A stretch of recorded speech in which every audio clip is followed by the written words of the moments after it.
ઘૂસણખોરોને પકડવા માટે પોલીસે તૈયાર કરી છે એક એપ્લિકેશન। પ્રતિરક્ષા એપ્લિકેશનથી થશે ઘૂસણખોરોની ખરાઈ। વ્યક્તિની ઓળખ માટે પહેલીવાર એપ્લિકેશનનો ઉપયોગ કરવામાં આવશે। પ્રતિરક્ષા એપથી આધાર કાર્ડ અસલી છે કે નકલી તેની ખરાઈ થશે। સાથે એપ્લિકેશનની મદદથી ગણતરીની સેકન્ડમાં જ ખરાઈ થઈ જાય છે। આ એપ માત્ર અસલી આધાર કાર્ડને જ કરે છે વેરીફાઈ। નકલી આધાર કાર્ડને પ્રતિરક્ષા એપ નથી કરતું વેરીફાઈ। તાજેતરમાં પોલીસે ઓપરેશન ડેલ્ટા હન્ટમાં તેનો ઉપયોગ કર્યો હતો। 394 જેટલા શકમંદોના ડેટા નાખતા 212 આધાર કાર્ડ ખોટા હોવાનું સામે આવ્યું। 212 બાંગ્લાદેશીઓની આ એપની મદદથી થઈ હતી ઓળખ। હાલ માત્ર ગુજરાતમાં જ થઈ રહ્યો છે પ્રતિરક્ષા એપનો ઉપયોગ। કેન્દ્રની મંજૂરી મળ્યા બાદ દેશભરમાં તેનો ઉપયોગ કરવાની મંજૂરી મળશે।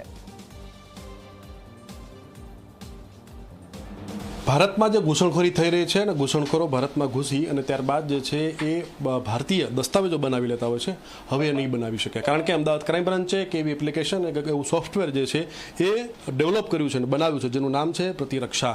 એટલે કે ભારતની પ્રતિરક્ષા જે છે આ સોફ્ટવેર કરશે।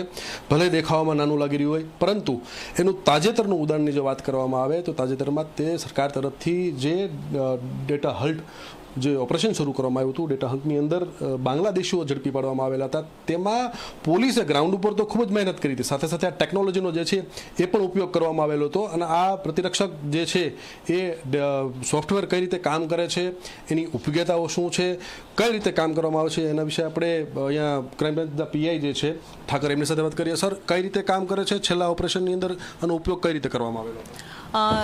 તાજેતરમાં થયેલ ઓપરેશન ડેલ્ટા હન્ટમાં બાંગ્લાદેશીઓ જે પકડવામાં આવ્યા તેમાં સસ્પેક્ટ જે પણ નાગરિકો હતા તેમનો આધાર કાર્ડ મેળવી એમના મોબાઈલમાં આધારની એપ ડાઉનલોડ કરી તેની ડેટા સાથે અહીંયા ક્યુઆર કોડ પ્રતિરક્ષા સોફ્ટવેરમાં જનરેટ કરવામાં આવે છે।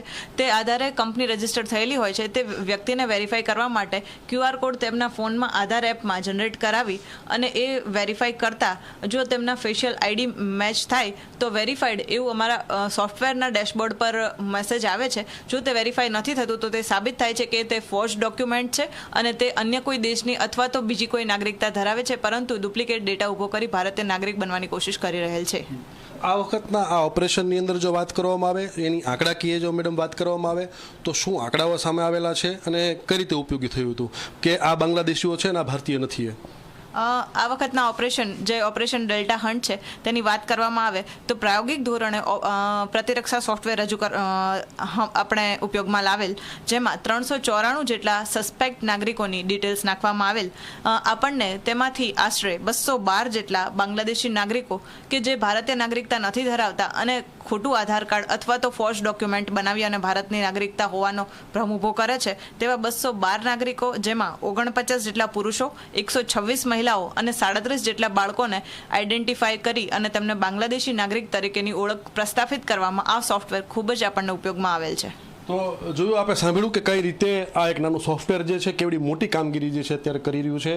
આ સોફ્ટવેર અત્યારે ગુજરાત પોલીસ પ્રાયોગિક ધોરણે ઉપયોગ કરી રહી છે, પરંતુ ભવિષ્યના સમયમાં સરકાર સાથે વાતચીત કરી અને ભારતભરના અલગ રાજ્યોમાં અલગ અલગ પોલીસોનો ઉપયોગ કરે એ પ્રયત્નો કરવામાં આવી રહ્યા છે। કેમેરામેન અમિત મકવાણા સાથે ઉદયરંજન, ઝી મીડિયા, અમદાવાદ।